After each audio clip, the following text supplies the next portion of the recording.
Mi esposo me dejó sin nada y se casó con su amante, pero el día de la lectura del testamento de su padre, cayó de rodillas.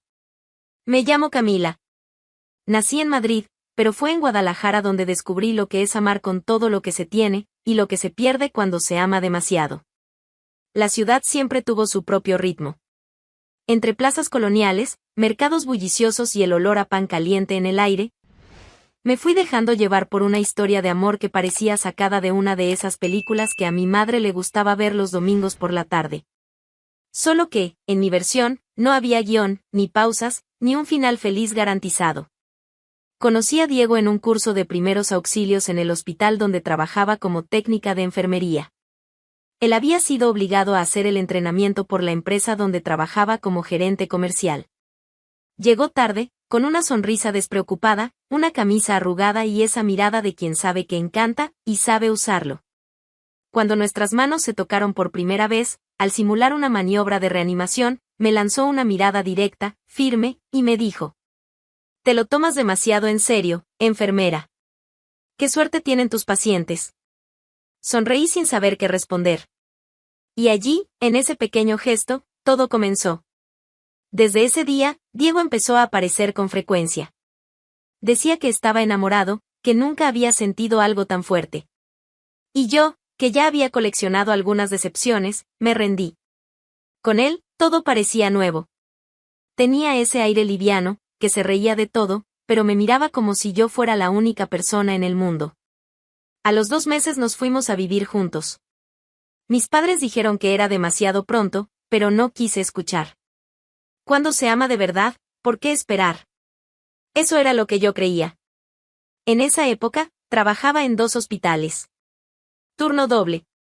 Mi cuerpo pedía descanso, pero mi corazón pedía más tiempo a su lado. Abandoné el sueño del curso de especialización en cuidados intensivos porque los horarios no coincidían con nuestros planes, siempre nuestros, incluso cuando solo yo era la que se adaptaba. Diego decía que quería casarse, claro. Siempre lo decía. Con palabras hermosas, planes maravillosos. Llegamos a ver iglesias, salones, incluso hablé con una decoradora. Pero siempre había un pero. El mercado está inestable ahora, Camila. Mi jefe prometió una bonificación al final del semestre, ahí sí podremos pensarlo mejor. Mi madre cree que estamos yendo demasiado rápido, ¿sabes? Y yo entendía. Siempre entendía. Porque amar, en mi cabeza, era eso, esperar juntos, aguantar juntos. Cambiaba turnos con colegas para cocinar algo especial cuando él decía que tendría un día difícil, aunque volviera a casa sonriente y con su perfume de siempre. Dejé de ir a los almuerzos familiares porque no le gustaban las reuniones demasiado largas. Aplacé chequeos médicos porque no quería afectar nuestra economía. Cada renuncia estaba justificada por un sueño más grande, casarme con Diego. Tener un hogar con él. Entonces, un día, entre risas y besos en el sofá, me dijo: «Si tú compras los anillos, fijamos la fecha». Te lo prometo, Camila. La frase fue como música para mis oídos. Para mí no era solo una condición, era la certeza que me faltaba. Me sentí elegida. Y nada, absolutamente nada, importaba más. Al día siguiente, comencé a reunir todo lo que podía. Recorté gastos, hice turnos extra, vendí mi bicicleta, dejé de teñirme el cabello por meses. Abrí una cajita de cartón donde, cada noche, ponía lo que sobraba del día. Me volví una experta en descuentos, en vivir con lo mínimo. En 3 meses, lo logré. Fui a la joyería El Oro Viejo, en el centro histórico. Una tienda pequeña, llena de reliquias. Elegí unos anillos de oro español, pulidos a mano, lo suficientemente gruesos como para durar una vida, o lo que yo pensaba que sería una vida. Pedí que grabaran nuestros nombres por dentro, Camila y Diego. Y añadí la fecha en que nos conocimos. Pagué en efectivo, en suaves cuotas, con una sonrisa en el rostro. La dependienta me dijo: «Estás muy feliz. Apuesto a que será una boda preciosa». Y yo solo respondí: «Sí, lo será. Será todo lo que soñamos». Salí de ahí con la cajita en las manos como si fuera el mayor trofeo de mi vida. Abría y cerraba la tapa camino a casa, como una niña ansiosa con un regalo de Navidad. Imaginaba su rostro al verlo, la emoción en sus ojos, el abrazo, el beso, tal vez incluso lágrimas. Pensaba, valió la pena. Cada noche sin dormir, cada turno extra, cada dolor en los pies, cada no que me dije a mí misma. Valió por este momento. Y ahí estaba yo, enamorada, esperanzada, con el corazón a mil y la certeza de que por fin seríamos eso que él siempre me prometió. El futuro parecía estar al alcance de mi mano. Pero aún no sabía que estaba sosteniendo una cajita que guardaba mucho más que 2 anillos. Estaba sosteniendo, sin saberlo, el símbolo de la ilusión que me costaría todo. Ese día, estaba tan ansiosa que ni terminé el turno en el hospital. Salí antes de tiempo, aún con el uniforme, con la cajita de los anillos en la mochila. Quería ver los ojos de Diego brillar. Quería su abrazo, esa sonrisa pícara diciendo que ahora sí, era oficial. Tomé un autobús lleno, luego caminé unas 3 cuadras hasta nuestro departamento. Sentía las piernas temblar, pero era de emoción. Quería grabar todo, eternizar ese momento en la memoria. La felicidad me apretaba el pecho. Cuando llegué, la puerta estaba entreabierta. Me pareció raro. Diego siempre la cerraba con llave, siempre. Aún pensé, seguro fue al mercado y regresó apurado. Entré sin hacer ruido, con la intención de darle una sorpresa. Pero la sorpresa, esa tarde, no fue mía. Fue un golpe. Una puñalada. Una caída en un abismo sin fondo. Diego estaba en la sala. Y no estaba solo.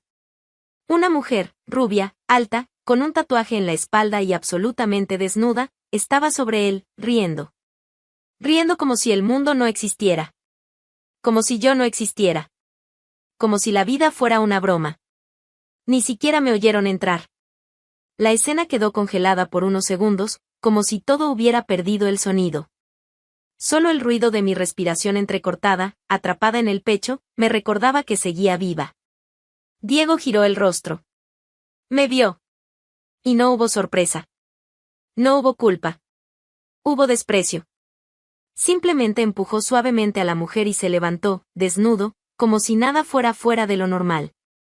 Me miró de arriba abajo, con una frialdad que nunca le había visto. La mujer, sin preocuparse por cubrirse, rió y fue al baño. Y entonces lo dijo. Lo dijo.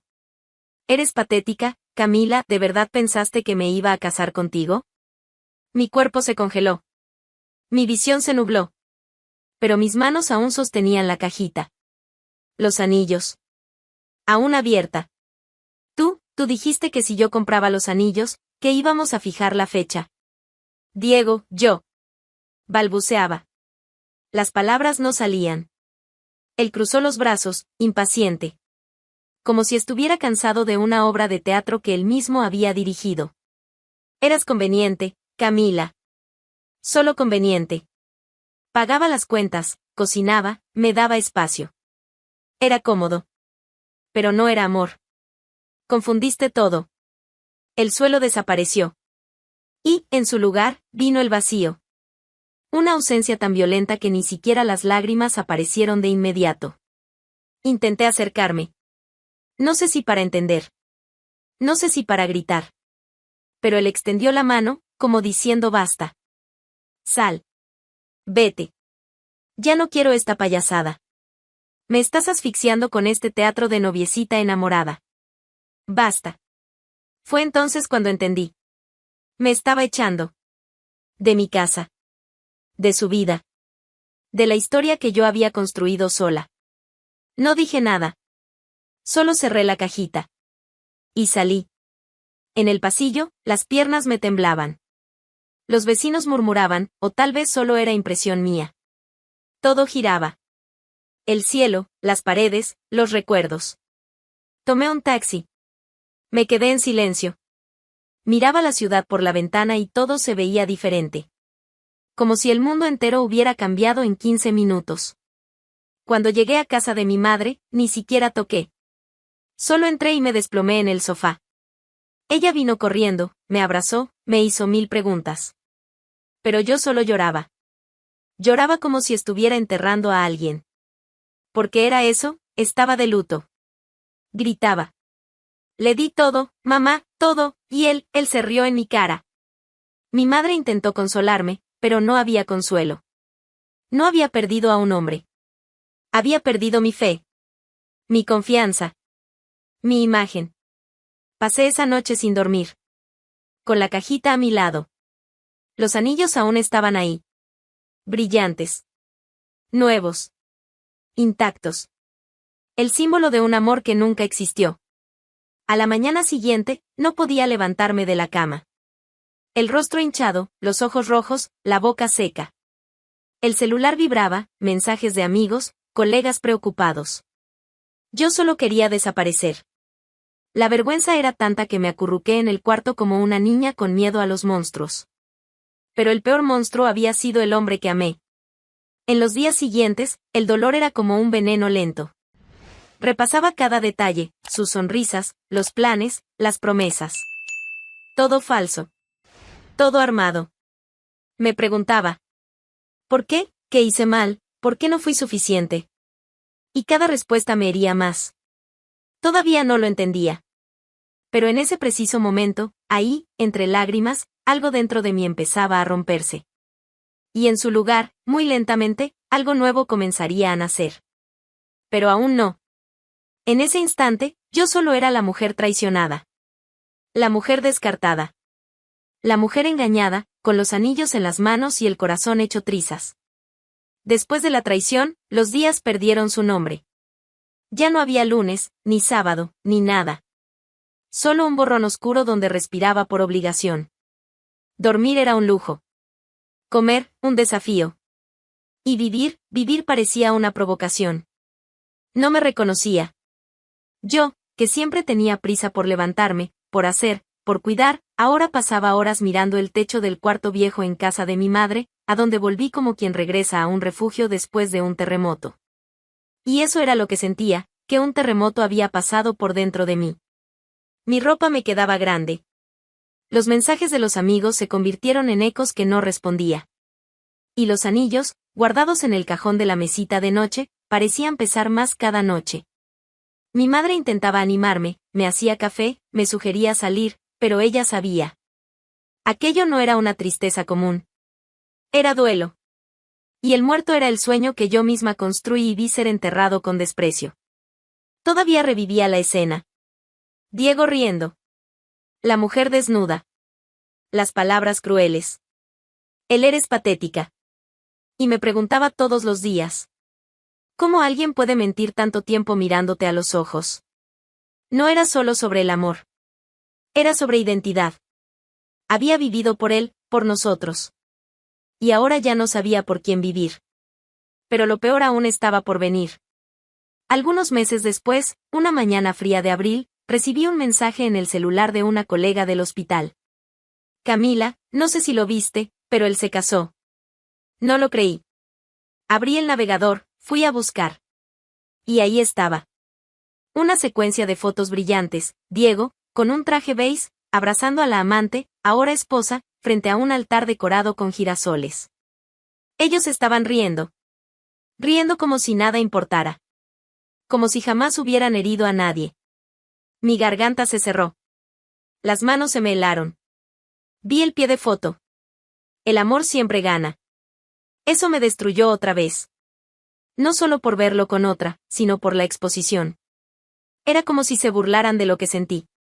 Como si alguien se riera de mi dolor en la plaza pública. Las redes sociales celebraban.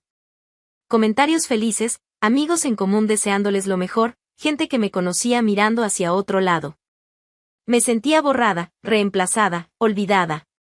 Y entonces lloré. Lloré como no había llorado ni el día de la traición. Lloré con rabia, con vergüenza, con resentimiento.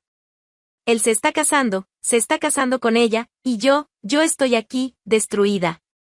Mi madre intentó abrazarme, pero ni eso quería. Grité. Me alejé de todos. Me encerré. Pasé días revisando sus redes sociales.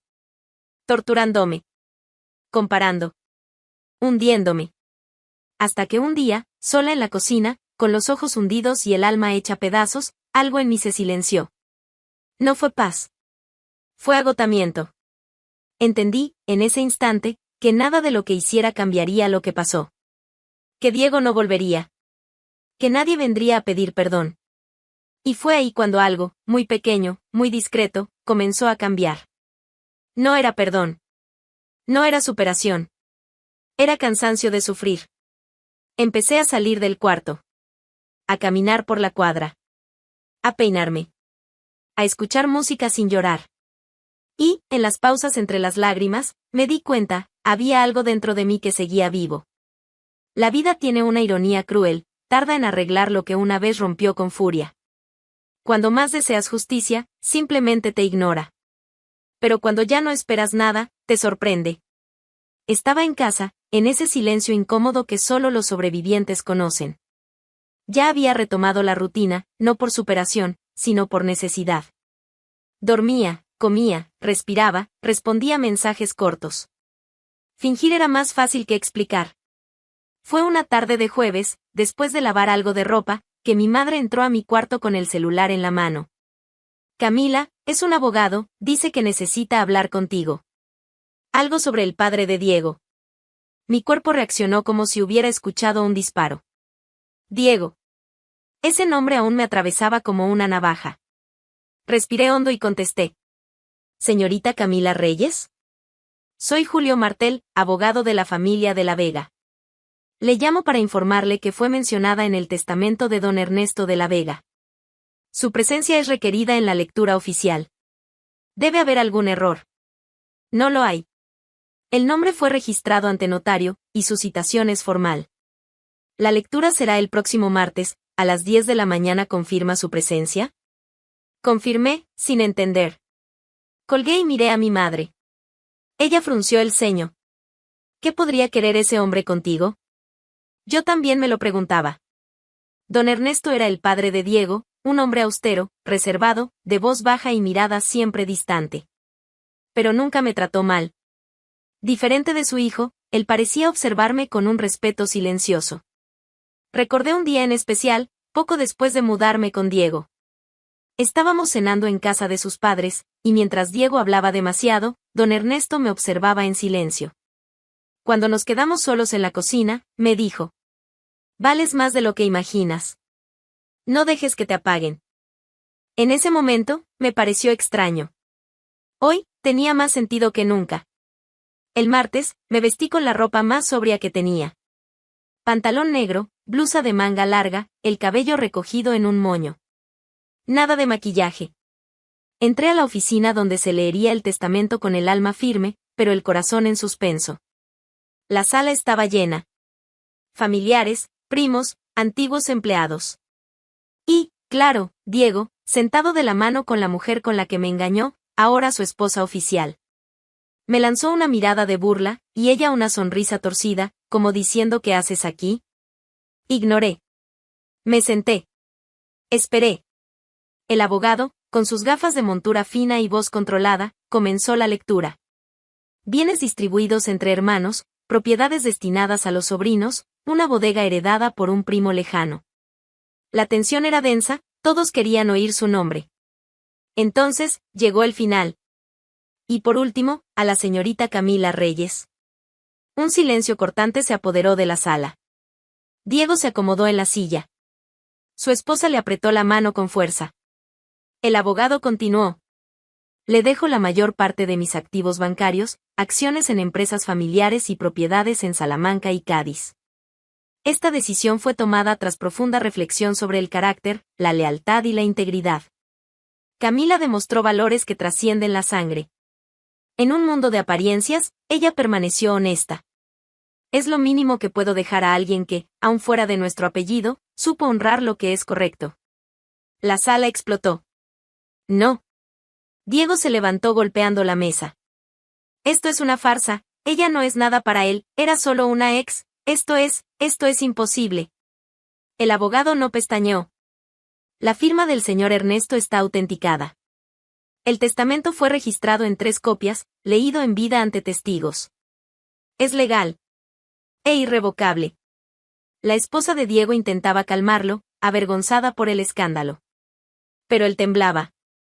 Me miraba como si yo hubiera robado algo que creía suyo por derecho. Solo que, en ese instante, no sentí culpa. No me encogí. Supe, por primera vez, que algo había sido reconocido. No por lástima, sino por justicia. Me levanté, sin decir una palabra, y salí de la sala. No quería discutir, no quería saborear la victoria. Solo quería silencio. Afuera, el viento soplaba fuerte. Entré en un taxi, apoyé la cabeza en el vidrio y cerré los ojos. Las lágrimas llegaron. Pero eran otras lágrimas. No de tristeza. No de rabia. Eran lágrimas de alivio. Porque después de tanta humillación, después de ser tirada como basura, alguien que me vio como nadie más, dijo en voz alta. Te lo mereces. Y fue escrito. Con tinta. Con nombre. Con ley. Volví a casa con el corazón tranquilo. Por primera vez en mucho tiempo, sentí que algo dentro de mí se había reorganizado. No era sobre el dinero. Era sobre dignidad. Don Ernesto no volvió en el tiempo, no me salvó de lo que viví. Pero me dio lo que nadie más tuvo el valor de ofrecer, reparación. Y ese día, ahí, sola en mi habitación, abrí el cajón. Tomé la cajita de las alianzas y volví a mirar esas joyas que me costaron todo. Pero esta vez, sonreí. Porque ahora, quien llevaba el oro, era yo. Diego, acostumbrado a controlar todo, mujeres, narrativas, historias, no soportó perder el protagonismo. En pocos días, comenzaron los ataques. Primero, los rumores, que había manipulado a don Ernesto, que me aproveché de su vejez, que me insinué para conseguir dinero. No decía estas cosas directamente, claro. Pero esparcía susurros como quien lanza gasolina y prende un fósforo. Sus redes sociales se volvieron un escenario. Publicaba fotos con leyendas irónicas. ¿Qué vale más, herencia o honor? No todo lo que brilla es oro, a veces solo es oportunismo.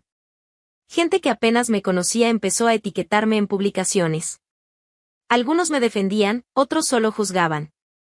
Había quienes preguntaban por qué una ex debería recibir una fortuna, como si la respuesta estuviera solo en mi antigua posición a su lado, y no en la forma en que fui descartada como si no valiera nada.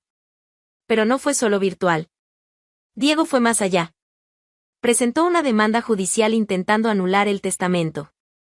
Alegó influencia indebida, fragilidad emocional del padre, manipulación afectiva. Fui citada a declarar. Tuve que revivir todo. Los años vividos a su lado, el abandono, la forma en que fui echada de mi propia casa. Tuve que hablar del día de la lectura del testamento como si estuviera siendo juzgada por haber recibido un favor inmerecido, cuando todo lo que yo quería era vivir en paz. Pero la justicia fue clara. Y una vez más, firme, el testamento era legítimo. Invulnerable. Cuando salió la sentencia, Diego perdió más que el caso. Perdió el resto del respeto que aún intentaba sostener. La semana siguiente, su nombre se volvió una broma en los grupos de WhatsApp de su propia familia. Uno de los tíos de don Ernesto, que siempre detestó a Diego, llegó a decir públicamente que la decisión del patriarca fue el último acierto de un hombre que supo ver quién realmente valía la pena. Su esposa, la misma amante de antes, no soportó el peso de la vergüenza. Se alejó. Primero, enfriándose. Después, desapareciendo por completo. La última frase que se le escuchó en un audio filtrado fue: no me metí con un perdedor. Simple. Fría. Cruel. Del mismo modo en que él un día me habló. Diego colapsó. Publicaciones depresivas, desapariciones de redes, amistades distantes. El hombre que un día se burló de mi ingenuidad ahora coleccionaba desprecio, acusaciones y deudas. La empresa donde trabajaba, incómoda con la exposición negativa, lo despidió. Poco a poco, su nombre fue dejado de lado. Y con él, su orgullo. Mientras tanto, yo empecé a florecer. No fue de golpe. No fue mágico. Pero fue real. Guadalajara seguía igual, calles vibrantes, ferias coloridas, el sonido de las campanas a lo lejos. Pero yo ya no era la misma. El tiempo pasó. No sé decir cuánto exactamente. Dejé de contar cuando me di cuenta de que mi vida ya no giraba en torno a las pérdidas. Dejé de marcar en el calendario las fechas del duelo, las fechas de las decepciones, los aniversarios de lo que no fue. Hoy, despierto sin culpa. Duermo sin miedo. camino con calma. No soy millonaria de portada de revista, ni ando con guardaespaldas. Pero llevo conmigo algo que mucha gente pasa toda la vida sin alcanzar: libertad emocional. La herencia de don Ernesto no me transformó en quien soy. Pero me permitió dejar de sobrevivir. Y fue ahí cuando empecé a vivir de verdad. Volví a amar, pero diferente. Amar la vida. Amar mi independencia. Amar estar conmigo misma. Me convertí en alguien a quien yo misma respetaría. Fui creciendo. Personalmente, profesionalmente, espiritualmente. Monté mi propio espacio de atención. Ayudaba a mujeres en silencio, entre lágrimas, en plena reconstrucción. Y en cada una de ellas, veía un poco de la mujer que yo fui. No tenía prisa por demostrar nada a nadie. Ya no necesitaba probar que valía la pena. Yo ya lo sabía. Los días eran simples, pero plenos. Lectura al atardecer. Café fuerte con pan tostado. Ropa ligera. Poco ruido. Muchas plantas. Y un día, mientras ordenaba un armario antiguo, reencontré la cajita. Las alianzas. Esas malditas, o benditas, alianzas. Pensé en tirarlas. Pensé en venderlas. Pero no hice ninguna de las dos cosas. Solo abrí la tapa lentamente y miré el brillo del oro. Aún estaban bonitas. Nuevas. Intactas. Como si el tiempo no hubiera pasado para ellas. Pero dentro de mí, el tiempo había hecho morada. Tomé una de las alianzas. Recordé todo. El comienzo, la esperanza, la vergüenza, la humillación. Recordé a la mujer que fui, ansiosa por amor, por validación, por un matrimonio que nunca existió de verdad. Y entonces sonreí. Una sonrisa sin dolor. Cerré la cajita y la guardé al fondo del cajón, ya no como recuerdo de un fracaso, sino como un recordatorio silencioso de cuanto ya había caminado. Esa alianza ya no simbolizaba un nosotros que no prosperó. Simbolizaba la promesa que me hice a mí misma, nunca más anularme por nadie. Hoy, cuando camino por las calles de la ciudad, la gente me saluda con respeto. Algunas personas incluso se detienen a preguntarme cómo fue que logré pasar página. Yo sonrío y digo: un día, el dolor deja de gritar. Y uno escucha la voz que siempre estuvo callada aquí dentro. Nadie me devolvió el tiempo que perdí. Ni los sueños que tiré a la basura. Pero lo que gané en el proceso vale más que todo: me encontré. Y eso, nadie me lo puede quitar. Ni Diego, ni la traición, ni las noches llorando en la oscuridad. Yo soy mía. El perfume de la superación no es dulce. No es ligero. Lleva notas de dolor, de rabia, de silencio y de renacimiento. Pero cuando lo reconoces, se convierte en tu aroma. Y hoy, ese es el mío. No porque vencí a alguien, sino porque me reencontré. Ella fue humillada, traicionada y dejada con las manos vacías. Pero al final, fue ella quien ganó. Si quieres más historias como esta, suscríbete al canal y acompaña cada giro del destino.